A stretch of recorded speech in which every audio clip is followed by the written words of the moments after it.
वाणिज्य bank, ADBL, NRB सम्पूर्ण government ब्याङ्कका इक्जामिनेसनलाई टार्गेट गरेर चाहिँ हामी विद्युतीय कारोबार ऐन 2063 र स्पेसियल्ली फर राष्ट्रिय वाणिज्य ब्याङ्कको अब आउन लागेको इक्जामको लागि धेरै इम्पोर्टेन्ट क्वेसनहरू म लिएर आएको छु। एट फर्स्टली चाहिँ अब विद्युतीय कारोबार ऐन 2063 तपाईँहरूले यो युट्युब च्यानलमा गएर फुल एक्ट मैले छलफल गरेछौँ, जुन हेर्न सक्नुहुन्छ। आज हामी चाहिँ इम्पोर्टेन्ट क्वेसनहरू मात्र छलफल गर्नेछौँ। विद्युतीय कारोबार ऐन 2063का प्रमुख विशेषताहरू प्रकाश पार्नुहोस् भनेर क्वेसन छ। यो क्वेसन एकदमै प्रोबेबल क्वेसन हो र तपाईँहरूले चाहिँ अब यसको बारेमा highlight the key feature of electronic transaction act 2063 भनेर यो चाहिँ हाम्रो यो एक्टको चाहिँ अब यो क्वेसन रहेको छ, जुन तपाईँहरूलाई चाहिँ अब यसको मेन भनेको च्याप्टरका नामहरू हामीलाई थाहा हुनु पऱ्यो। यसमा चाहिँ अब आन्सर के थाहा हुनु पऱ्यो भने जस्तै विद्युतीय कारोबार ऐन 2063का प्रमुख विशेषताहरू भनेको अब जस्तै तपाईँहरूले चाहिँ अब यसमा चाहिँ विद्युतीय उपकरण कम्प्युटर र तपाईँहरूको कम्प्युटर नेटवर्क सम्बन्धी परिभाषा दिएको छ भनेर चाहिँ हामीले अब विद्युतीय प्रमुख विशेषताहरूमध्ये पहिलो विशेषता यही छ है, विद्युतीय उपकरण यानि कि इलेक्ट्रोनिक इक्विपमेन्ट कम्प्युटर र अनि कम्प्युटर नेटवर्किङ रिलेटेड यसको बारेमा परिभाषा दिएको छ भनेर पहिलो छ। त्यसपछि अर्को चाहिँ विद्युतीय अभिलेखको प्रमाणिकता सम्बन्धी तपाईँहरूको व्याख्या गरिदिएको छ, यानि कि तपाईँहरूको इलेक्ट्रोनिक रिकर्ड सम्बन्धी तपाईँहरूको अथराइजेसनको बारेमा पनि यहाँ भनेको छ भन्छ। त्यसपछि विद्युतीय अभिलेख र डिजिटल हस्ताक्षर सम्बन्धी यानि कि तपाईँहरूको इलेक्ट्रोनिक रिकर्ड र एन्ड डिजिटल सिग्नेचर सम्बन्धी पनि व्यवस्था गरेको छ।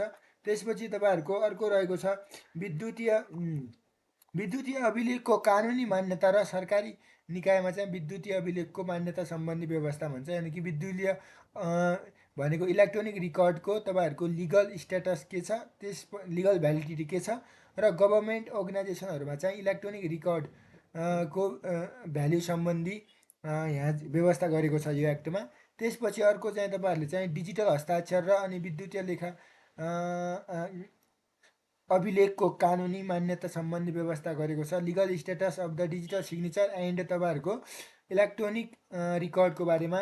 त्यसपछि तपाईँहरूको विद्युतीय अभिलेखको सम्प्रेषण भन्छ, यानि कि तपाईँहरूको इलेक्ट्रोनिक रिकर्डको चाहिँ सम्प्रेषण प्राप्ति र स्वीकार सम्बन्धी व्यवस्था गरेको छ भनेर यो चाहिँ हामीले यसको स्टेटसमा हामी हेर्न सक्छौँ।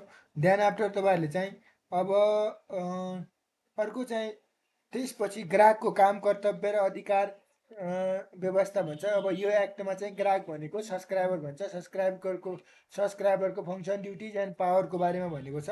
त्यसै गरी तपाईँहरूले चाहिँ अब विद्युतीय कारोबारलाई थप नियमन व्यवस्थापन प्रभावकारी बनाउन विभिन्न षड्यन्त्रको व्यवस्थापन गरेको छ भन्छ र नेटवर्क सेवा सम्बन्धी व्यवस्था गरेको छ। अनि साइबर कसुर तथा तपाईँहरूको प्रमुख कसुर सम्बन्धी व्यवस्था गर्दै आएको छ। त्यसै गरी तपाईँहरूले चाहिँ अब सूचना प्रविधि न्यूनीकरण सम्बन्धी अब यसले व्याख्या गरेको छ। अनि अरू तपाईँहरूको जस्तै उजुरीको हदम्याद कसुर थाहा पाएको 35 दिनभित्र तोकिएको रहेको छ भने त्यसै गरी प्रचलित ऐनले चाहिँ तोकेका कसुरहरू नेपाल सरकार बाधी भई चल्ने कसुरहरूको रूपमा रहेको छ भनेर चाहिँ यो हाम्रो फङ्सनहरू रहेको छ। देन आफ्टर तपाईँहरूलाई चाहिँ अरू फिचरहरू अर्थात् तपाईँहरूको प्रमुख विशेषताहरू भनेको अरू चाहिँ के छ भने legal action against theft intellectual property, यदि कुनैले इन्टेलेक्चुअल प्रोपर्टीहरू चोरी गर्यो भने त्यसमा पनि कानुनी एक्सन हुने व्यवस्था छ। त्यसै गरी अनि कम्प्युटर रिलेटेड अफेन्सको बारेमा पनि यहाँ व्यवस्था रहेको छ। अनि आइटी ट्रिब्युनल भयो, आइटी एफिलेटेड ट्रिब्युनलको फङ्सन स्पेसलिस्ट हो कि इलेक्ट्रोनिक ट्रान्जेक्सनमा के गर्ने। अनि गभर्मेन्ट चाहिँ अब government to be plaintiff in offence relating to electronic transaction within 35 days from the sue to courts भनेर भन्छ। यो भनेको चाहिँ तपाईँहरूको उजुरीको म्याद कसुर थाहा पाएको 35 दिनभित्र हुनेछ भनेर यो धेरै कुराहरू छ, जुन तपाईँहरूलाई अब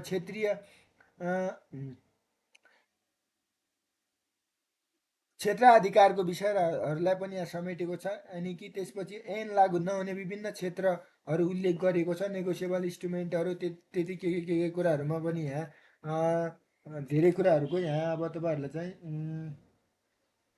जस्तै act shall not be applicable to certain area, like तपाईँहरूको यो एक्ट कुन कुन एरियामा लागु हुँदैन भने नेगोसिएबल इन्स्ट्रुमेन्ट डकुमेन्ट जुन चाहिँ के को राइट तिनीहरूले प्रोटेक्सन गरेका छन् भने तपाईँहरूको नन मुभेबल एसेटहरू जस्तै बिल्डिङ कोडहरू, बिल्डिङ अनि के अरे land building code and immediate सर्भिसहरू छ नि, यिनीहरूको बारेमा पनि यो एक्टमा चाहिँ धेरै कुराहरू दिएको छ। सो द्याट हामीले अब यो कुराहरूलाई मध्यनजर गरेर अगाडि बढ्नुपर्ने हुन्छ। त्यसपछि हामी अर्को अर्को रहेको छ तपाईँहरूको हाइलाइट कि feature of electronic transaction act भनेको 1 नम्बर सक्यो। अब 2 नम्बर तपाईँहरूलाई म चाहिँ छलफल गराउँछु। 2 नम्बरमा यो रहेको छ 2 नम्बरको आन्सर। 2 नम्बरलाई म हाइलाइट गरौँ भनेको यो अनलाइनवाला एमएस वर्डमा त झ्याउनै हुने क्या। ल यति क्वेसन नम्बर 2 हेर्नु होला। यो हाम्रो क्वेसन नम्बर 2 छ, विद्युतीय कारोबार ऐन 2063 को उद्देश्य के छ त? What are the objective of electronic transaction act 2063 भनेर भन्छ। अब यसमा 3-4वटा अथेन्टिकेसन एन्ड रेगुलेसन भनेर पहिलो उद्देश्य रहेको छ। अनि reliable data generation and communication transmission भनेर दोस्रो उद्देश्य, secure and authenticate electronic communication भनेर तेस्रो, त्यसपछि तपाईँहरूको regulation of electronic transaction matter भनेर चौथो। यो चाहिँ उद्देश्यहरू रहेको छ। अब लेट्स डिस्कस हियर उद्देश्यहरू। विद्युतीय कारोबार ऐन 2063 का मुख्य उद्देश्यहरू यस प्रकार छन्। 1 नम्बरमा कता 1 नम्बर अथेन्टिकेसन एन्ड रेगुलेसन भनेको this act aim to provide legal provision for authentication and regulation of electronic data. यो एक्टले चाहिँ तपाईँहरूको लिगल प्रोभिजनहरू बताउँछ डाटाको र अनि विभिन्न रेगुलेसनहरूको बारेमा। It ensure that electronic records are recognize valid reliable and promoting trust in digital transaction भनेर भन्छ। अब यो भनेको के हो भने विद्युतीय तथ्याङ्कहरू आदान प्रदानको माध्यमबाट वा कुनै पनि विद्युतीय सञ्चार माध्यमबाट हुने कारोबारहरू भरपर्दो र सुरक्षित बनाउने, एकदमै efficient and secure transaction through the electronic means of communication when the electronic data should be transfer भनेको। अब त्यसपछि तपाईँहरूको अर्को चाहिँ के भन्छ, reliable data generation communication and transmission. Electronic transaction act 2063 seeks to establish a framework for reliable data generation. सान्दर्भिक तथ्याङ्क जेनेरेसन गर्न यसले एकदमै के गर्छ, यसको एउटा फ्रेमवर्क बनाएको छ यो एक्टमा।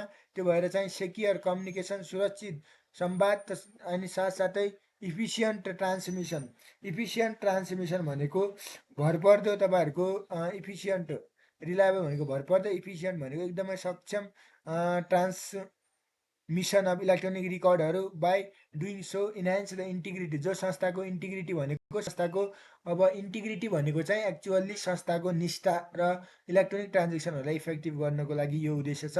Secure and authenticate electronic communication भनेको यसले चाहिँ के भन्छ भने विद्युतीय अभिलेखको सिर्जना, उत्पादन, प्रशोधन, सञ्चार, प्रवाह र सम्प्रेषण प्रणालीको सत्यता, अखण्डता र विश्वसनीयतालाई थप प्रमाणीकरण तथा नियमित र व्यवस्थित गर्न। त्यसै गरी तपाईँहरूको अब विद्युतीय अभिलेखलाई अनाधिकृत तवरबाट चाहिँ प्रयोग गर्न वा त्यसको गैर कानुनी तवरलाई परिवर्तन गर्न, कार्यालय नियन्त्रण गर्नका लागि कानुनी व्यवस्था छ। अनि विद्युतीय कारोबारको तपाईँहरूको नियमन र यसलाई थप प्रभावकारी बनाउन विभिन्न निकाय र स्वतन्त्रको अवस्था रहेको छ। त्यसै गरी विद्युतीय कारोबारलाई चाहिँ लागत प्रभावकारी र वैज्ञानिक एवं व्यवस्थित बनाउनको लागि विद्युतीय कारोबारको रणनीति व्यवस्थापन गर्न अनि विद्युतीय कारोबारको प्रयोग र त्यसको कानुनी मान्यता नहुने विभिन्न क्षेत्रहरू तोकेको छ भनेर अघि भनेको कुरा हो। सेक्योर एन्ड इलेक्ट्रोनिक ट्रान्जेक्सन भनेको this act aims to create a secure and authenticate means of electronic communication. It ensure that electronic exchange are trustworthy, confidential, protected, unauthorize alteration भनेको अब कुनै स्वीकृति नलिकन चेन्जहरू गर्छ भने त्यसमा गरेको हुन्छ भनेको प्रोटेक्टेड, त्यसबाट सुरक्षित गरेको छ। रेगुलेसन इलेक्ट्रोनिक ट्रान्जेक्सन म्याटर भन्छ, जुन तपाईँहरूको अब इलेक्ट्रोनिक ट्रान्जेक्सन एक्ट 2063ले चाहिँ अल द रिलेटेड म्याटरहरूलाई रेगुलेट गर्छ, नियन्त्रण गर्छ सम्बन्धित इलेक्ट्रोनिक ट्रान्जेक्सन बारे। It include addressing unauthorize use of electronic record. योभित्र चाहिँ तपाईँहरूको इलेक्ट्रोनिक रिकर्डको अनअथराइज युज त छैन, अनि लिगल रिक्वायरमेन्ट भनेको कानुनी अनुसार यो लागु छ कि छैन भनेर यति कुराहरू यसमा अब्जेक्टिभमा तपाईँहरूले लेख्न सक्नुहुन्छ। अब क्वेसन नम्बर 3 रहेको छ गाइज, विद्युतीय कारोबार ऐन 2063 बमोजिम ग्राहकको काम कर्तव्य र अधिकार वर्णन गर्नुहोस् भन्छ। As per the electronic transaction act 2063 what are the right function duties and right of the के अरे ग्राहक सब्सक्राइबर भनेर यो चाहिँ धेरैले अब कस्टमर नलेख्नु होला। यो इलेक्ट्रोनिक ट्रान्जेक्सन एक्टको सेक्सन 2मा चाहिँ कम्प्लिटली भनेको कस्टमरलाई तपाईँहरूले चाहिँ कस्टमर नभनिदिनु होला, सब्सक्राइबर भनिदिनु होला। यो डेफिनेसन चाहिँ पढेर इलेक्ट्रोनिक ट्रान्जेक्सन एक्ट 2063 पढेको छैन भने यो युट्युब च्यानलमा गएर you can study there as well. Okay, अब हामी describe the function duties and right of subscriber as per electronic transaction act 2063, यानि कि इलेक्ट्रोनिक ट्रान्जेक्सन एक्ट 2063 अनुसार तपाईँहरूले फङ्सन ड्युटिज राइट के हुन् त भनेर एकदमै इम्पोर्टेन्ट क्वेसन हामी छलफल गर्छौँ, जुन तपाईँहरूलाई चाहिँ राष्ट्रिय वाणिज्य ब्याङ्कको 2076 सालमा मैले 76 सालको पेपर पनि सोल्युसन गरेर यही युट्युब च्यानलमा हालिसकेको छु। जुन तपाईँहरूले यो आएकै क्वेसन हो, जुन पास्ट क्वेसन लेखिदिन सक्छु म। 2000 तपाईँहरूको 2076 सालमा 2076 सालमा यो आएकै क्वेसन हो, यही क्वेसन आएको है इलेक्ट्रोनिक ट्रान्जेक्सन एक्टबाट। त्यो भएर अब यो चाहिँ भनेर बुझ्नु होला। 2076 सालमा आरबिबिएल 2076 सालमा RBBL Rastriya Banijya bank limited one of the most and reputed one of the largest commercial government fully own commercial bank that is the Rastriya Banijya bank लिमिटेडमा आएको क्वेसन हो। अब यसको आन्सर कसरी लेख्ने भने च्याप्टर 2 इलेक्ट्रोनिक ट्रान्जेक्सन एक्ट 2063 को च्याप्टर 2मा फङ्सन ड्युटिज एन्ड राइटको बारेमा दिएको छ। सो द्याट अब हामी हेरौँ। फर्स्ट मैले यहाँ हेर्नु होला तिनवटा हेडिङमा यो हेडिङहरू थाहा हुनुपर्ने हुन्छ। पहिलो चाहिँ टु जेनेरेट की पेयर भन्छ, टु जेनेरेट की पेयर भन्छ है। पहिलो चाहिँ तपाईँहरूको टु जेनेरेट की पेयर भनेर भन्छ, यानि कि टु जेनेरेट की पेयर भन्छ जोडी साँचो सिर्जना गर्ने भनेर नेपालीमा भन्छ। यसलाई जोडी साँचो सिर्जना गर्ने, जोडी साँचो सिर्जना गर्ने पहिलो। अनि कि टु जेनेरेट की पेयर भन्छ। अब यो चाहिँ ग्राहकको काम कर्तव्य र अधिकारहरू हामीले चाहिँ जुन परिच्छेद 6मा व्यवस्था भए बमोजिम काम कर्तव्य च्याप्टर 2मा त अफेन्स हो, च्याप्टर 6 है, च्याप्टर 6 छ यो इलेक्ट्रोनिक ट्रान्जेक्सन एक्टको ग्राहकको काम कर्तव्य र अधिकार बारे भनेर सोधेको छ। विद्युतीय कारोबार बमोजिम ग्राहकको काम कर्तव्य र अधिकार बारे क्वेसन सोधेको। अब यसमा चाहिँ तपाईँहरूले चाहिँ सब्सक्राइबरको फङ्सन ड्युटिज एन्ड पावरमा पहिलो चाहिँ के छ भने तपाईँहरूको 4वटा फङ्सन होस् जुन जोडी साँचो सिर्जना गर्ने नेपालीमा लेख्यो भने इङ्ग्लिसमा to generate a key pair भन्छ।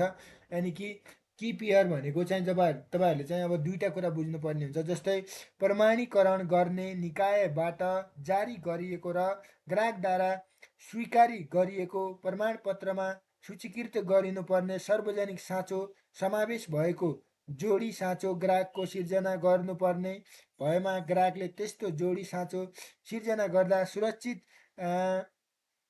एमिस्ट्रिक तपाईँहरूको क्रिप्टो सिस्टमको प्रयोग गर्नुपर्छ भन्छ। अब हेरौँ त to generate the key pair भनेर पहिलो छ where any certificate issued by the certifying authority, जुन सर्टिफाइङ अथोरिटी छ त्यसले सर्टिफिकेट चाहिँ जारी गर्यो एन्ड प्रमाणीकरण संस्था भनौँ न निकाय भनौँ त्यसले चाहिँ अब प्रमाण के गर्यो तपाईँहरूको जारी गर्यो एन्ड एक्सेप्टेड बाई सब्सक्राइबर, र सब्सक्राइबर भनेका कस्टमरहरूले त्यसलाई के गर्यो स्वीकृति गरे एक्सेप्टेड गरे। कन्सिस्टेड पब्लिक की जसमा चाहिँ तपाईँहरूको पब्लिक की हुन्छ which correspond to a key pair जो भित्र की पेयर हुन्छ, पब्लिक की भित्र की पेयर हुन्छ, की पेयर हुन्छ साँचो जोडी भन्छ की पेयर हुन्छ and to be listed in such certificate, र त्यो सर्टिफिकेटभित्र ती साँचा जोडीहरू के गरेका हुन्छन् लिस्ट बनाएर राखेका हुन्छन्। If such key pair is suppose to be generate by the subscriber only, यदि ती की पेयरहरू के अरे सब्सक्राइबरले मात्र जेनेरेट गरेका छन् भने then the subscriber shall generate such key, र त्यसपछि if such key suppose to generate by सब्सक्राइबरहरूले चाहिँ अब माने भन्ने कुरा आयो भने चाहिँ देन तिनीहरूले चाहिँ सब्सक्राइबर सेल जेनेरेट सच की, सब्सक्राइबरले चाहिँ त्यस्ता कीहरू ग्राहकहरूले चाहिँ त्यस्ता कीहरू चाहिँ के गर्नुपर्ने हुन्छ जेनेरेट गर्नै पर्ने हुन्छ। Applying secure asymmetric crypto system भन्छ। एउटा के गरेर सेक्योर सुरक्षित एसिमेट्रिक क्रिप्टोकरेन्सी सिस्टम भएको प्रणाली युज गरेर भनेर यो भित्र पहिला टु जेनेरेट की पेयर भित्र हामीले थाहा पाउनु पर्यो।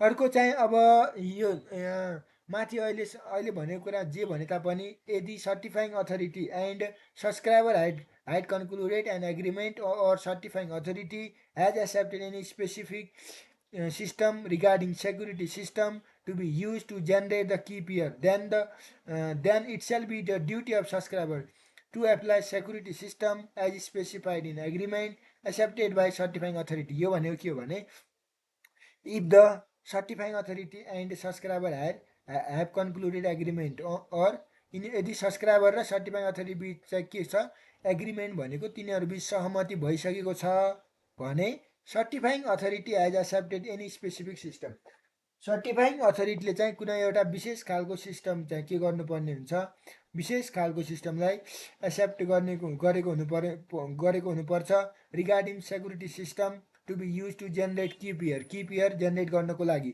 then it shall be the duty of subscriber यो चाहिँ सब्सक्राइबरको ड्युटी हो to apply security system apply गर्ने एज स्पेसिफाइड इन एग्रिमेन्ट जुन एग्रिमेन्टमा तोकिएको छ एक्सेप्टेड बाई सर्टिफाइङ अथोरिटी र सर्टिफाइङ अथोरिटीले चाहिँ एक्सेप्ट गरेको हुन्छ टु एक्सेप्ट अ सर्टिफिकेट भन्छ अर्को सर्टिफिकेट एक्सेप्ट गर्ने कुरामा चाहिँ the certificate shall deem to have been accepted by the subscriber in the following condition दुईवटा कन्डिसनमा चाहिँ तपाईँहरूको सर्टिफिकेट एक्सेप्ट भएको टु एक्सेप्ट द सर्टिफिकेट भन्छ जस्तै if the publisher such a certificate and authorize to publish to one or more person भनेर भन्छ यो भनेको के हो भने प्रमाणीकरण स्वीकार गर्ने बारेमा के भन्छ भने यदि निजले चाहिँ प्रमाणपत्र प्रकाशन गरेमा वा प्रकाशनको लागि एक वा एकभन्दा बढी व्यक्तिलाई अख्तियार प्रदान गरेमा वा निजले सो प्रमाणपत्रलाई स्वीकार गरेको छ भने विश्वास गर्न सकिने कुनै आधार रहेमा यस अवस्थामा प्रमाणपत्र स्वीकार गरेको मानिन्छ भनेर हामीले भन्नुपर्ने हुन्छ जस्तै यसमा चाहिँ to if a publish such a certificate or authorize to publish one or more person भनेर भन्छ if there exist any ground of his acceptance to such certificate may cause to believe it भनेर भन्छ अर्को चाहिँ तेस्रो नम्बरमा रहेको छ निजी साँचोलाई सुरक्षित राख्नुपर्ने अब हेरौँ to retain the private key in secure भन्छ सेक्योर भनेको every subscriber shall exercise reasonable care to retain control of private key corresponding to public key in the certificate and adopt all the measures to prevent its disclosure to a person not to authorize to affix the digital signature of subscriber यो भनेको के हो भने जस्तै प्रत्येक ग्राहकहरूले निजी साँचो आफूले प्राप्त गरेकोलाई प्रमाणपत्रमा सार्वजनिक गरेको सार्वजनिक साँचोसँग राखी निजी साँचोलाई सुरक्षित साथ राख्नु पर्दछ भनेको हाम्रो टु एक्सेप्ट यो हाम्रो तेस्रो नम्बर है to retain the private key in a secure manner हामी पढिरहेको जसमा चाहिँ every subscriber shall exercise reasonable care सबै सब्सक्राइबरले चाहिँ अब मनासिब राम्रोसँग राख्नुपर्ने हुन्छ to retain control of private key correspondence to public key लिस्टमा चाहिँ प्राइभेट की राखेको भएको कारणले त्यो सर्टिफिकेटमा टु एडप्ट अल मेजर सबै मापनहरू मेजरहरू हामीले एडप्सन गर्नुपर्ने हुन्छ टु प्रिभेन्ट इट्स डिस्क्लोजरबाट बचाउनुको लागि to person not authorize to affix the digital signature of subscriber भनेर भनेको छ अब to deposit the private key to the controller भन्छ if the controller order to him specifying reason thereof भन्छ यदि कन्ट्रोलरले चाहिँ अर्डर गर्यो भने such subscriber shall immediately deposit the private key to controller भनेर भन्छ यो भनेको के हो भने अब निजी साँचो अब हेर to deposit private key to कन्ट्रोलरले चाहिँ प्राइभेट की डिपोजिट गर्ने कुराको बारेमा हेरौँ गरिदिएँ मैले यसमा के भन्छ भने अब निजी साँचो नियन्त्रण समक्ष दाखिला गर्ने भनेको to deposit the private key to controller भनेर यो रहेको छ यसमा के भन्छ भने नेपाल राज्यको सार्वभौम सत्ता र अखण्डताको रक्षा गर्न वा मित्र राष्ट्रहरूसँगको मैत्रीपूर्ण सम्बन्धलाई कायम राख्न तथा शान्ति सुरक्षा कायम प्रचलित कानुन बमोजिम कसुर ठहर्ने कुनै कार्य हुन गएमा सोबाट रोक्न निजी साँचो नियन्त्रणले माग गरेको अवस्थामा दाखिला गर्नुपर्दछ भनेर भनेको छ अब यो भनेको के हो भने to deposit the private key to the controller भनेको if the controller order him or her specifying reason, आफैले कन्ट्रोलरले के गर्यो भने एउटा स्पेसिफाइङ रिजन दिएर dear shall for such subscriber shall immediately deposit to private key to controller, त्यो अब सब्सक्राइबरले प्राइभेट कि कन्ट्रोलरलाई बुझाइदिनुपर्छ भनेर यो चाहिँ मैले क्वेसन पास क्वेसन पनि हो। अर्को प्रुभेबल क्वेसन हेर्नु होला, प्रमाणसँग सम्बन्धित विशेष व्याख्याहरू हाइलाइट गर्नुहोस् भन्छ। यानि कि as per electronic transaction act highlight the special provision related to evidence भनेर भनेको छ। यो पनि अब एउटा क्वेसनको रूपमा छ। अब यो क्वेसनलाई हामी चाहिँ इभिडेन्सको रूपमा चाहिँ इभिडेन्सको रूपमा के लिन सक्छ भन्छ जुन, अब यो चाहिँ हामी यसलाई छलफल गर्नेछौँ गाइस। त्यसपछि म चाहिँ अब यसले के भन्छ भने special provision relating to evidence, इभिडेन्सको बारेमा विशेष खालका प्रोभिजनहरू के हुन् त। एक नम्बरमा हामीले that every negotiable instrument was made or drawn for consideration, केही कन्सिडरेसनका लागि यदि नेगोसिएबल इन्स्ट्रुमेन्टहरू ड्र गर्यो, द्याट एभ्री सच इन्स्ट्रुमेन्ट, सबै इन्स्ट्रुमेन्टहरू when it has been accepted, जो चाहिँ एक्सेप्टेड भयो, इन्डोर्स भयो, नेगोसिएटेड भयो, ट्रान्सफर भयो, was accepted endorsed negotiate transferred for the consideration in according with prevailing law भनेर भनेको छ। यसमा चाहिँ every negotiable instrument bearing a date was made or drawn on such date भन्छ। सबै नेगोसिएबल इन्स्ट्रुमेन्टमा चाहिँ डेटहरू मेन्टेन गरेको हुन्छ, या त्यो ड्रन गर्ने गर्ने के गर्ने भन्ने कुरा यो पनि इभिडेन्सको रूपमा लिन सक्छौँ। That every transfer of negotiable instrument was made before its maturity, maturity हुनुभन्दा पहिला चाहिँ तपाईँहरूको हरेक नेगोसिएबल इन्स्ट्रुमेन्टहरू ट्रान्सफर गर्नुपर्ने हुन्छ। अब that every accepted bill of exchange was accepted, सबै जुन एक्सेप्टेड बिल अफ एक्सचेन्ज छ जो एक्सेप्टेड भएको हुनु पर्यो विदिन अ रिजनेबल टाइम, कुनै समय अवधिमा थाहा भएको टाइममा, and its date before its maturity भनेर भन्छ। The endorsement appearing upon the negotiable instrument, negotiable इन्स्ट्रुमेन्टमा जो इन्डोर्समेन्ट छ वेयर मेड इन अर्डर, जो चाहिँ अर्डरमा गर्न छ, in which they appear there to भन्छ। त्यसपछि the holder of negotiable instrument is the holder in due course भन्छ। यो पनि रहेको छ। अब नेगोसिएबल इन्स्ट्रुमेन्टको होल्डर चाहिँ होल्डर इन ड्यु कोर्स मानेर भन्छ, चौथो नम्बर छ। पाँचौँ नम्बर क्वेसन म चाहिँ हेर्नु होला, विद्युतीय ऐन 2063 अनुसार विद्युतीय अभिलेखन र डिजिटल हस्ताक्षर सम्बन्धी तपाईँहरूले विद्युतीय कारोबार 2063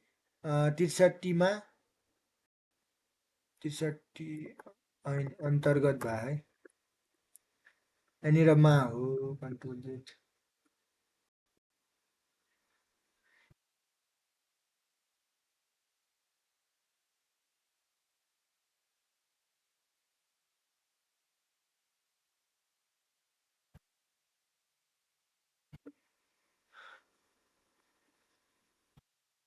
मा के कस्ता व्यवस्थाहरू रहेको छ उल्लेख गर्नुहोस् भन्छ। According to electronic transaction act 2063 what are the provision regarding to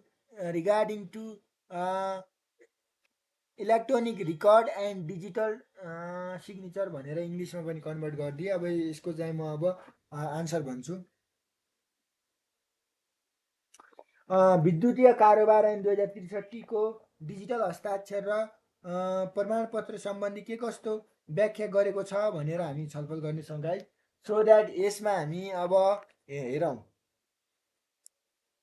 अब यसमा चाहिँ मेनली रहेको छ जस्तै विद्युतीय कारोबार ऐन 2063, इलेक्ट्रोनिक ट्रान्जेक्सन एक्ट 2063 भन्छ। इलेक्ट्रोनिक ट्रान्जेक्सन एक्ट 2063 को बारेमा हामी छलफल गरौँ, जसमा चाहिँ प्रमाणीकरण गर्ने निकायले प्रमाणपत्र जारी गर्न सक्ने छ भन्छ है। हस्ताक्षर के अरे डिजिटल सिग्नेचर र प्रमाण सम्बन्धी छ, डिजिटल सिग्नेचर र अनि हस्ताक्षर सम्बन्धी भन्छ। यो चाहिँ मैले के भनिरहेको विद्युतीय अभिलेख है, इलेक्ट्रोनिक ट्रान्जेक्सन भन्छ विद्युतीय अभिलेख र तपाईँहरूको डिजिटल हस्ताक्षर बारे के व्यवस्था छ भनेर क्वेसन छ।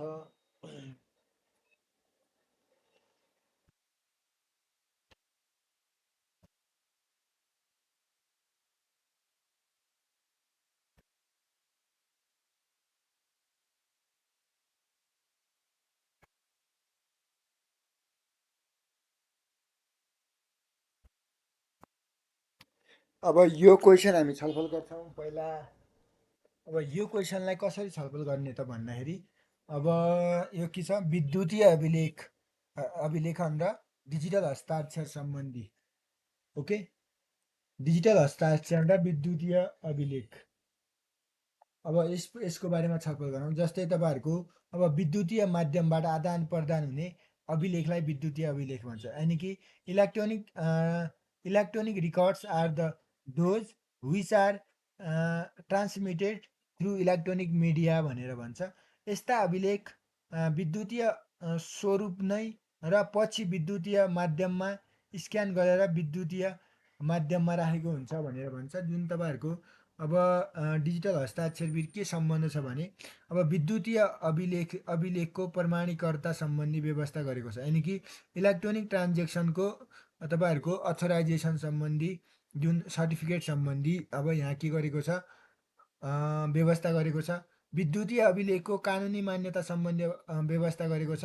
यानि कि इलेक्ट्रोनिक ट्रान्जेक्सनको चाहिँ तपाईँहरूको लिगल स्टेटस भन्ने सम्बन्धी व्यवस्था गरेको छ। डिजिटल हस्ताक्षरको कानुनी मान्यता सम्बन्धी व्यवस्था गरेको छ। यानि कि there is the legal compliance with the digital signature भनौँ। अनि त्यसपछि विद्युतीय अभिलेखलाई चाहिँ सुरक्षित राख्नुपर्ने, यानि कि इलेक्ट्रोनिक रिकर्डलाई चाहिँ एकदमै सेक्योर राख्नुपर्ने व्यवस्था गरी यसको मल्टिडाइमेन्सनल इफेक्टिभनेसमा जोड दिएको छ भन्छ। यानि कि बहुआयामिक प्रभावकारितामा जोड दिएको छ।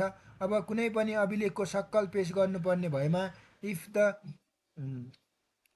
If there is original copy of electronic record there should be provision regarding that matter भन्छ। यसको बारेमा व्यवस्था गरेको छ। त्यसपछि तपाईँहरूको विद्युतीय अभिलेखको सुरक्षा व्यवस्थालाई थप प्रभावकारितामा जोड दिएको छ। यानि कि इलेक्ट्रोनिक रिकर्डको चाहिँ तपाईँहरूको सेक्युरिटी सम्बन्धी प्रोभिजनलाई एकदमै एडिसनल्ली इफेक्टिभनेसको बारेमा यहाँ प्रभावकारिताको रूपमा जोड दिएको छ। सुरक्षित डिजिटल हस्ताक्षर सम्बन्धी त्यसपछि व्यवस्थामा पनि जोड दिएको छ भनेर यो कुराहरू हामीले यहाँ लेख्न सक्छौँ। अब क्वेसनै छैन। अब म अर्को क्वेसन बनाउँछु। अरू इम्पोर्टेन्ट क्वेसनहरू म हेर्दैछु, बनाउँदैछु भनौँ, हेर्दैछु भन्दा पनि।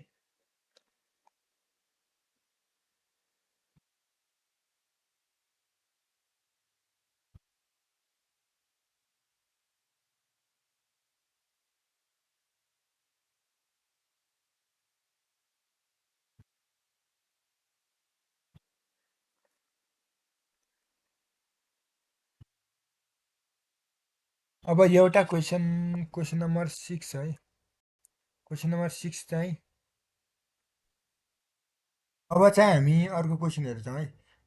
Write down the limitation of electronic transaction act 2063 भनेर भनेको छ।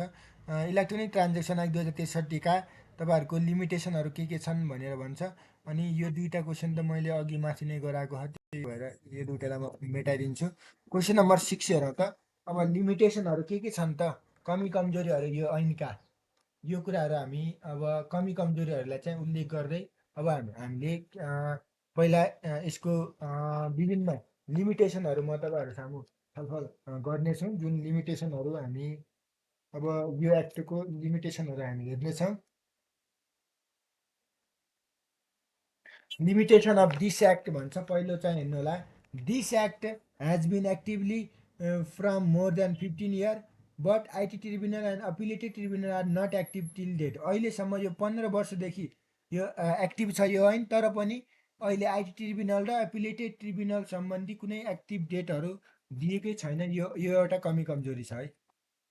अब कमी कमजोरी हामी पढिरहेको। जुन तपाईँहरूको अर्को चाहिँ अब साइबर क्राइम आफैमा बहुआयामिक तथा जटिल विषय रहेकोले यस्तो विषयलाई स्पष्ट पार्न सकेको छैन। ओके, त्यसपछि साइबर क्राइमको बारेमा खासै भने होइन। विद्युतीय कारोबारको विवेकशील नियमन र प्रभावकारी सुपरिवेक्षणको अभाव रहेको छ। इलेक्ट्रोनिक ट्रान्जेक्सनको सुपरभिजन एन्ड तपाईँहरूको रेसनल कन्ट्रोलको बारेमा चाहिँ ल्याक छ। त्यसपछि सामाजिक सञ्जालमा हुने अनाधिकृत गतिविधिहरूलाई समेट्न सकेको छैन। अहिले चाहिँ अब वुमेन भाइलेन्सदेखि लिएर धेरै कुराहरू हो नि त, इलेक्ट्रोनिक ट्रान्जेक्सनमा गर्ने साइबर फ्रडहरू, अनलाइनमै बेच्छौँ भनेर अब अनलाइन पसलै खोलेर अब यत्तिकै हावा त्यसको अब सुपरभिजन के छैन कस्तो छैन। ओके, त्यो भएर अनि ल्याक अफ डिजिटल फरेन्सिक ल्याबको बारेमा यसमा there is lack of digital forensic ल्याबको बारेमा पनि केही छ, कमी कमजोरी छ।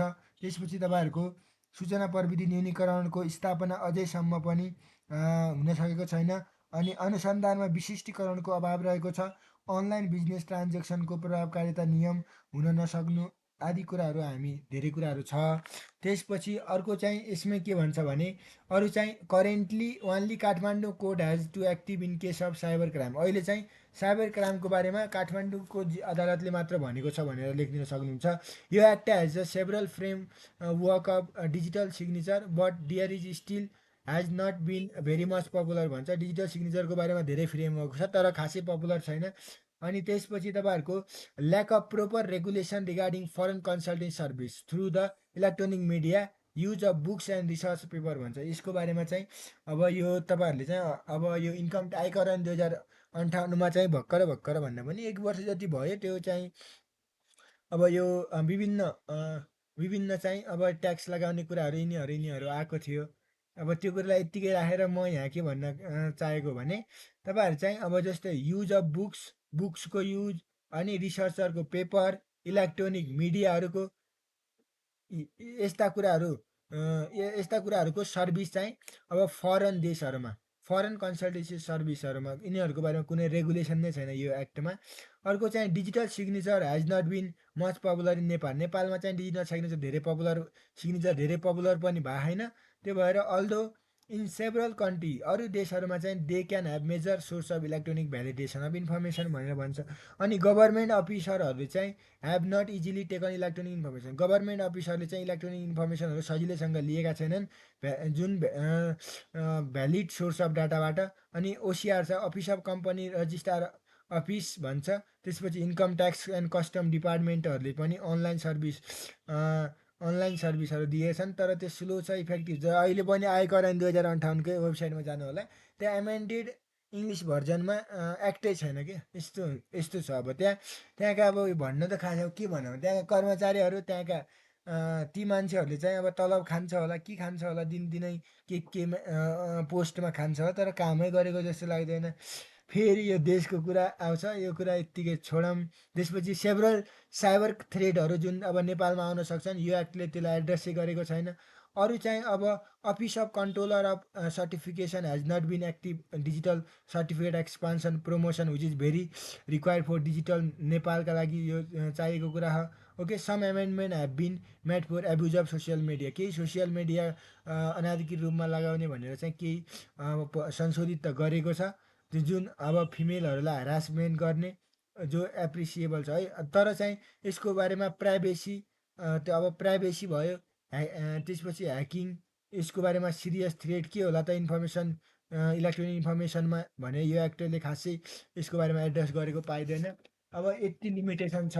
अब यही क्वेसनमा म के थपिदिन सक्छु भने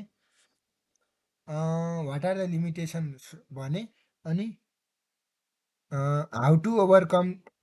अब एकछिन है, यो इम्पोर्टेन्ट हुनसक्छ। How to overcome OVERCOM how to overcome these limitation suggest THES these limitation suggest. अब सोधेको हो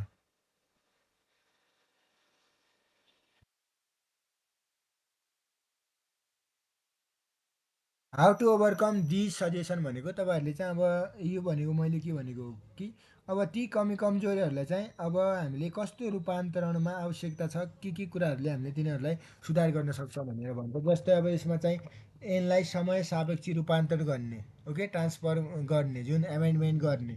अर्को चाहिँ ऐनको कार्यान्वयनमा चाहिँ अब त्यो एमेन्डमेन्ट गर्नमा चाहिँ अब धेरै अब पढेको मान्छेहरू अलिक जानेको यस्ता ऐनहरू पढेको मान्छेहरू संसदभित्र छिर्नु पर्यो, तिनीहरूले छिरेर काम गर्नुपर्ने हुन्छ। त्यहाँ त केही नजानेको मान्छेहरू गएछ अनि तिनीहरूले के गर्छ खास त अब यो संसद भवनले त हो नि यो ऐनहरू बनाउने यस्तो कुराहरू गर्ने। एनिवे त्यो कुरा यत्तिकै छोडेर चाहिँ अब ऐनको कार्यान्वयनमा चाहिँ कार्यान्वयन पक्षलाई थप प्रभावकारी बनाउन समृद्ध सरोकारवालाहरू र पक्षविदहरू समन्वय गराउने। अब विद्युतीय कारोबारको दायरा विस्तार भएसँगै यसको विभिन्न प्रकृतिलाई समेट्ने गर्नु पर्यो। त्यसपछि अनुसन्धान विशिष्टीकरण हासिल गर्नुपर्ने हुन्छ, specification in the investigation. Okay. अनि नीतिको कार्यान्वयनको व्यापीकरण नियन्त्रण गर्नुपर्ने हुन्छ। पोलिसिजहरू इम्प्लिमेन्टेसन गर्दा एकदमै राम्रो हिसाबले गर्नु पर्यो। अनि पुनरावेदन न्यायाधिकरण र अनि सूचना प्रविधि न्यायाधिकरण स्थापना गरी तपाईँहरूको संरचनात्मक संयन्त्रलाई बलियो र थप प्रभावकारी बनाउनु पर्छ भन्छ। अब एट लास्टली अब अहिलेको प्रेजेन्ट अवस्थामा चाहिँ हेर्ने हो भने इलेक्ट्रोनिक ट्रान्जेक्सनहरू एकदमै नवीनतम स्वरूपहरू र देखिएका चुनौतीहरू वैज्ञानिक तथा रणनीतिक विश्लेषण गरी यो ऐनलाई समय सापेक्ष रूपान्तरण गरेर चाहिँ हामीले अब एकदमै इफेक्टिभनेस ल्याउनुपर्छ भनेर यसको आन्सर हामीले भनिहाल्यौँ गाइज। त्यसपछि म तपाईँहरूलाई अर्को आन्सर हेर्छु म।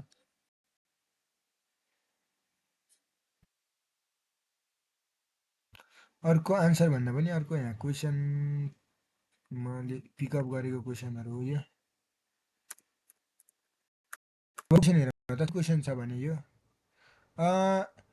Question number 6, question number 7।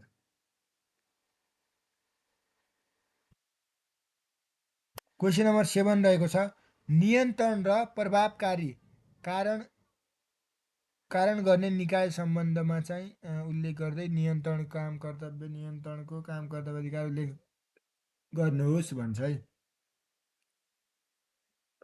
अब योलाई हामी यो क्वेसनलाई चाहिँ म छलफल गर्छु।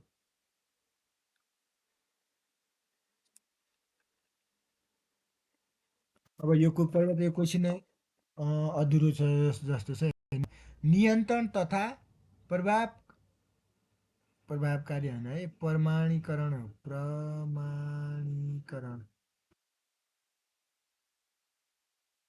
प्रमाणी है,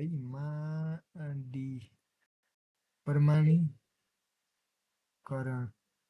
प्रमाणी होइन प्रमाणी, यहाँ मा हुनु पर्थ्यो। मा त कतै छ यहाँ, कपी हानेर यहाँ रहेछ।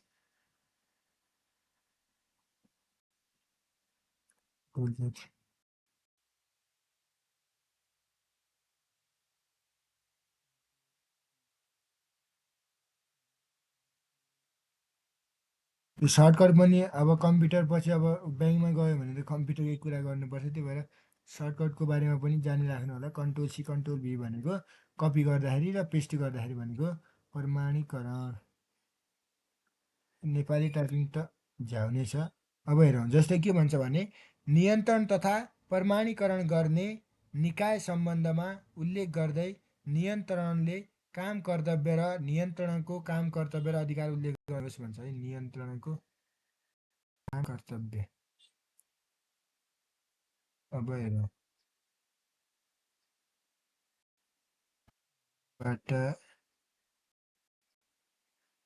यहाँ म दिइरहनु।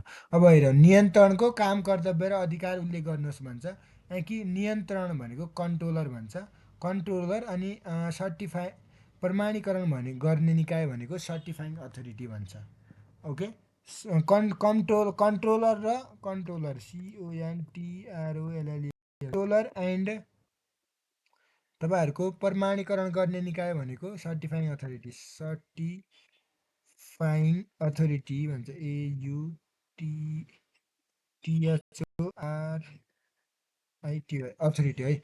अब कन्ट्रोलर र सर्टिफाइङ अथोरिटिजको बिचमा हेरौँ त, कन्ट्रोलर एन्ड सर्टिफाइङ अथोरिटी भन्छ। यो सर्टिफाइङ पनि रङ है क्या। सर्टिफाइङ कन्ट्रोलर र सर्टिफाइङ अथोरिटीको सम्बन्धमा चाहिँ अब नियन्त्रणको काम, नियन्त्रण भनेको कन्ट्रोल नियन्त्रणको है, कन्ट्रोलर छ नि जो कन्ट्रोलर नियन्त्रणको काम कर्तव्य र अधिकारहरू उल्लेख गर्नुहोस् भनेर भनेको छ। अब यसलाई हामी चाहिँ नियन्त्रणको काम कर्तव्य र अधिकारहरू हामी छलफल गर्छौँ। त्यसपछि म अरू इम्पोर्टेन्ट कुराहरू क्वेसनहरू हामी छलफल एक्टमा अब 1 घन्टा मात्र बनाउँछु। त्यो अब 1 घन्टाभित्र जति क्वेसन आउँछ त्यति आउँछ। अब हेरौँ यसको लागि, जस्तै अब प्रमाणीकरण गर्ने निकायलाई चाहिँ तपाईँहरूको वैज्ञानिक र प्रभावकारी रूपमा अब नियमन गर्नका लागि गठन गरिएको एक संस्थापना गरिएको कार्यालय नै नियन्त्रण कार्यालय हो भनेर हामीले भन्यौँ। अब जस्तै अब काम कर्तव्यहरू भनेको प्रमाणीकरण गर्ने, निकायलाई इजाजत पत्र दिने। अब पहिलो काम के छ भने जुन अब सर्टिफाइङ अथोरिटी छ त्यसलाई to issue the licence to the certifying authority भन्छ इङ्ग्लिसमा। नेपालीमा भनेको प्रमाणीकरण गर्ने निकायलाई चाहिँ इजाजत पत्र दिने काम। अर्को चाहिँ अब त्यसै गरी सर्टिफाइङ अथोरिटीलाई चाहिँ तपाईँहरूको काम कारबाहीको सुपरभिजन र रेखदेख गर्ने भन्छ हो। अब त्यो सर्टिफाइङ अथोरिटीहरू छन् नि तिनीहरूलाई पनि अब नियन्त्रण कन्ट्रोलरले के काम गर्छ भने अब तिनीहरूलाई सुपरभाइज गर्ने अनि तिनीहरूलाई कारबाही गर्ने हो कि सुपरभिजन यो सुपरभिजन यस्तो यस्तो गर्ने काम छ। त्यसपछि अर्को चाहिँ तपाईँहरूको अब त्यसपछि तपाईँहरूको कन्ट्रोलरले के काम गर्छ सर्टिफाइङ के भन्छ प्रमाणीकरण गर्ने निकायले चाहिँ डिजिटल हस्ताक्षरको सम्पुष्टि गर्ने सम्बन्धमा कायम गर्नुपर्ने स्तरहरू निर्धारण गर्ने ओके, यही कन्ट्रोलरको काम हो। अर्को सर्टिफाइङ अथोरिटीको लागि चाहिँ आफ्नो कारोबार सञ्चालन गर्दा पालना गर्नुपर्ने शर्तहरू निर्धारण गर्ने अनि प्रमाणपत्रको ढाँचा र त्यसभित्र समाविष्ट गर्नुपर्ने विषयवस्तुको निर्धारण गर्ने। अर्को चाहिँ प्रमाणीकरण गर्ने निकायले ग्राहकहरूसँग व्यवहार गर्दा अपनाउनु पर्ने प्रक्रियाहरू निर्धारण गर्ने। प्रमाणीकरण गर्ने निकायले चाहिँ यस ऐन बमोजिम प्रकट गरेका सूचनाहरूको अभिलेख खडा गरी सार्वजनिक रूपमा चाहिँ पहुँच योग्य गरी कम्प्युटर तथ्याङ्क आधारको व्यवस्था गरी तथ्याङ्क आधारको अध्यावधिक गर्ने तोकियो बमोजिमका अरू कार्यहरू पनि गर्ने काम रहेको छ भनेको यो चाहिँ अब आफ्नो कार्य। त्यसपछि जस्तै अब सर्टिफाइङ अथोरिटीको फ्रेमहरू के छ त्यसबारेमा चाहिँ अब एउटा त्यसको विषयवस्तुहरू निर्धारण गर्ने। अर्को चाहिँ तपाईँहरूको सर्टिफाइङ अथोरिटीको चाहिँ अथोरिटीले चाहिँ अब सब्सक्राइबरसँग कस्तो व्यवहार गर्दा अपनाउनु पर्ने प्रक्रिया अनि निर्धारणहरू। अनि त्यसपछि सर्टिफाइङ अथोरिटीले चाहिँ अब यो ऐन बमोजिमका प्रकट गरेका सूचनाहरूको चाहिँ अभिलेखहरू खडा गरी अब सार्वजनिक रूपमा चाहिँ पहुँच योग्य र कम्प्युटर तथ्याङ्क आधारमा व्यवस्था गर्ने कामहरू रहेको छ भन्छ। अब कन्ट्रोलर नियन्त्रणको कार्यालय भनेको अफिस अफ कन्ट्रोलरले चाहिँ प्रभावकारी नियमन र सोको प्रभावकारिताको व्याख्या गरी अनि प्रमाणीकरण गर्ने निकायलाई चाहिँ प्रभावकारी र वैज्ञानिक रूपमा चाहिँ इजाजत पत्र दिने अनि विद्युतीय इलेक्ट्रोनिक ट्रान्जेक्सन एन्ड डिजिटल हस्ताक्षरबारे यस्तै यस्तै सुविधा छ भनेर हामीले यसको आन्सर लेख्न सक्छौँ। अब तपाईँहरूलाई चाहिँ चुनौती पनि मैले गरिसकेँ। अब एउटा क्वेसन गराउँ भनेको 7वटा क्वेसन भयो। विद्युतीय एन्ड 2063 प्रमाण सम्बन्धी व्यवस्था गरेको छ उल्लेख गर्नुहोस्। के भन्छ डिजिटल हस्ताक्षर र प्रमाण सम्बन्धी यो मैले अघि छलफल गरिहालेँ। यो अब विद्युतीय अभिलेख र डिजिटल हस्ताक्षर सरकारी परियोजनको लागि हुने व्यवस्थाहरू लेख्नुहोस् भनेर भन्छ।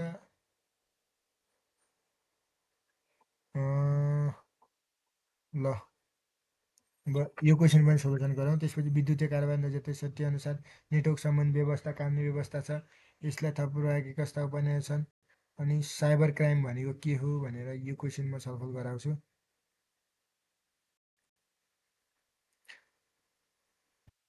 यो सरकारी क्षेत्रवाला क्वेसन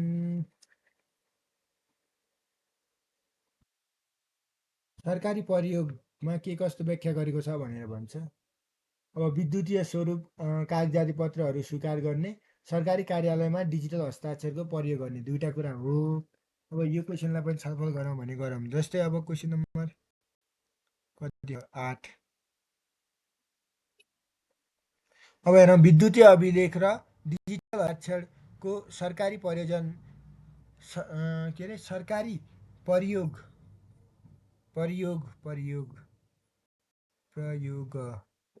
अब जिएको लेख्ने प्रयोग के कसरी हुने व्यवस्था रहेको छ भनेको छ है। यो अब 6 लेखेको छ। विद्युतीय कारोबार 2063 को आधार प्रष्ट पास भनेर भन्छ। यहाँ चाहिँ 2063 हुनुपर्ने 2063 आधार छ। यसको अब आन्सर हेरौँ। अब इङ्ग्लिसमा यो म भन्छु। विद्युतीय अभिलेख electronic transaction sorry electronic record and digital सिग्नेचरको सरकारी प्रयोग के कसरी हुने व्यवस्था छ। As per electronic transaction act 1963 what are the facilities or provision regarding to electronic record and digital signature of government usages भनौँ न।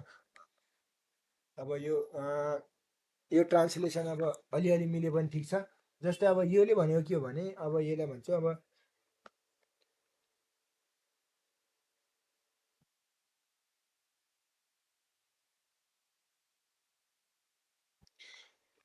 अब हेर इलेक्ट्रोनिक एउटा पहिलो कुरा के छ भने, जुन नेपाल सरकारले चाहिँ अब एज पर द प्रिस्क्राइब्ड तपाईँहरूको एज पर प्रिस्क्राइब्ड ल अर्थात् एज पर प्रिभेलिङ ल जुन नेपालको ग्याजेट हुन्छ, यानि कि नेपालको राजपत्रमा सूचना प्रकाशनहरू गर्नुपर्ने अध्यादेशहरू ओर्डिनान्स एन भनेको चाहिँ एक्टहरू, नीति भनेको पोलिसी, नियम भनेको रुल, विनियम सब रुल, त्यसपछि तपाईँहरूको गठन अनि ओस सूचना अनि अर्डरहरू अनि त्यसपछि नोटिसहरू अन्य विषयहरूलाई चाहिँ विद्युतीय स्वरूपमा चाहिँ प्रकाशन गर्नुपर्ने व्यवस्था हो एक। अर्को चाहिँ सरकारी वा तपाईँहरूको सार्वजनिक संस्था वा नेपाल सरकार वा नेपाल राज्यभित्र कारोबार हुने बैङ्क तथा वित्तीय संस्था ओके प्रचलित कानुन बमोजिम फाइलिङ गर्नुपर्ने कुनै फारम निवेदन या अन्य कुनै कागजातहरू सिर्जना गर्नुपर्ने वा सुरक्षित राख्नुपर्ने ओके संरक्षण गर्नुपर्ने कुनै अभिलेखलाई चाहिँ अब हामीले विद्युतीय स्वरूपमा राख्न सक्छौँ। विद्युतीय अनि स्वरूपमा चाहिँ कागजात पत्रहरू स्वीकार गर्नुपर्ने कुरा हुन्छ, जसमा चाहिँ सरकारी निकाय सार्वजनिक संस्थाहरू नेपाल सरकार राज्यभित्र रहेका जुन कारोबार गर्ने बैङ्क तथा वित्तीय संस्थाहरूले चाहिँ आफू समक्ष प्रचलित कानुन बमोजिम पेश र दाखिला हुनुपर्ने कागजात भुक्तानी हुनुपर्ने रकमहरू विद्युतीय स्वरूप सञ्चार माध्यम मार्फत स्वीकार गर्नुपर्छ भन्छ। त्यसपछि सरकारी कार्यालयहरूमा चाहिँ डिजिटल हस्ताक्षरको प्रयोग भनेको सरकारी निकाय होस् या तपाईँहरूको सार्वजनिक संस्था या नेपाल राज्यभित्र कारोबार गर्ने बैङ्क तथा वित्तीय संस्थाबाट सम्प्रेषण गरिने वा जारी गरिने वा त्यस्तो वा संस्थाहरूबाट स्वीकार गरिने प्राप्त गरिने कुनै पनि कागजात वा अभिलेखको प्रमाणीकर्ताको लागि सो कागजात वा अभिलेखमा चाहिँ सम्बन्धित व्यक्तिको हस्ताक्षर भएको हुनुपर्ने छ भनी व्याख्या भएकोमा नेपाल सरकारले उपयुक्त सम्झेमा चाहिँ यस्तो हस्ताक्षरको सट्टा डिजिटल हस्ताक्षर गर्न सक्ने कुराहरू पनि रहेको छ भनेको। अब त्यो डिजिटल सिग्नेचरको बारेमा भन्यो। अब यति कुरा रहेको छ यसमा, अरू थपेर लेख्न पनि सक्नुहुन्छ। अर्को क्वेसन छ, हेर्नु होला। विद्युतीय कारोबार ऐन 2063 नेटवर्क सम्बन्धी व्यवस्थाको कानुनी व्यवस्था उल्लेख गर्नुहोस् भन्छ। यसलाई थप प्रभावकारी बनाउन के कस्ता उपायहरू अप्नाउनु पर्ला भनेर हेर्नु होला। अब एउटा म साइबर क्राइमवाला क्वेसन गराउने भनेको थिएँ।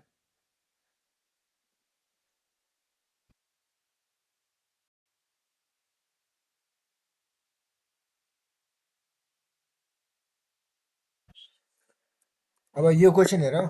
अब हेरौँ साइबर क्राइम भनेको के हो। What is cyber crime? विद्युतीय कारोबार ऐन 2063ले कसरी सम्बोधन गरेको छ, यस सम्बन्धमा के भन्छ सजाय व्यवस्था समेत उल्लेख गर्नुहोस्। Write the punishment provision as well भनेर भनेको छ। अब यसको बारेमा हेरौँ। जुन तपाईँहरूको अब साइबर क्राइम भनेको के हो? विद्युतीय माध्यमको प्रयोग गरी विभिन्न जालसाजी वा कम्प्युटर नेटवर्कको चोरी गर्ने, डाटा हेरफेर गर्ने, ओके तथ्याङ्कको दुरुपयोग गर्ने, सोको व्यक्तिगत लाभ लिने या अन्य गलत नियतको तथ्याङ्क चलाउने आदि जस्ता गतिविधिहरूलाई चाहिँ साइबर क्राइम भनिन्छ। अब विद्युतीय माध्यमको प्रयोग गरिने अनाधिकृत गतिविधिहरू unauthorize activity using the electronic media, अनि त्यसै गरी तथ्याङ्कको चोरी, नष्ट र हेरफेर गर्ने गतिविधि, त्यसपछि theft and destroyed and alter the data, that kinds of activities. अर्को चाहिँ वर्तमान समयमा बढ्दै गएको गतिविधि, at the present situation there is increasing the various activity. यसबाट सबै पक्ष वा निकायहरूलाई थप जागरुक र फरवार्ड गतिविधि तयार गराउने विषयहरू भन्छ। अब चाहिँ तपाईँहरूको कसुर अर्थात् अब ती सजायहरू सम्बन्धी कसुर र ती कसुरहरूमा के सजाय छ त भन्ने कुराहरू पढ्छौँ यही क्वेसनको लागि। अब कम्प्युटर स्रोत सङ्केतको चोरी नष्ट र परिवर्तन गर्ने कार्य गरेमा चाहिँ 3 वर्षसम्म कैद र 2 लाख जरिवाना या दुवै सजाय हुनेछ। अर्को चाहिँ तपाईँहरूको अर्को चाहिँ अब कम्प्युटर सामग्रीमा अनाधिकृत पहुँच पुर्याएमा चाहिँ अब कसुर गम्भीर्यता हेरी तपाईँ 2 लाख रुपियाँसम्मको चाहिँ जरिवाना हुनेछ। अनि कम्प्युटर र सूचना प्रणालीमा चाहिँ क्षति पुर्याउने कार्यहरू भयो। अनि विद्युतीय स्वरूप गैर कानुनी कुराहरू प्रकाशन गर्ने कार्य भयो। गोपनीयता भङ्ग गर्ने कार्य भयो। अनि झुटा झुटा तपाईँहरूको इजाजत पत्र वा प्रमाणपत्र पेश गर्ने कार्यहरू भयो। अनि तोकिएको विवरण या कागजातमा दाखिला गर्ने कार्य भयो। कम्प्युटर जालसाजी गर्ने कार्य भयो। अनि कम्प्युटर सम्बन्धी कसुर गर्न दुरुत्साहित गर्ने षड्यन्त्र बुझ्नेलाई पनि लागु हुन्छ। अनि मतियारहरूलाई पनि लागु हुन्छ। यस्तरी विभिन्न कुराहरू रहेको छ भनेर आफै हेर्नु होला। अब यही अनुसारले अब यो दुईवटा के क्वेसन छ यो विद्युतीय नहुनु पर्ने कारोबार। अब यो यति कुरा मैले छलफल गरेँ। अनि अरू बाँकी रहेका कुराहरूमा चाहिँ अब अर्को भिडियोमा चाहिँ अब यसको लागि यति नै बनाउँछु म। त्यसपछि हामी अब विदेशीय विनिमय ऐन 2019 यानि कि तपाईँहरूको फरेन फिफ्टा त होइन, यो चाहिँ फरेन एक्सचेन्ज ट्रान्जेक्सन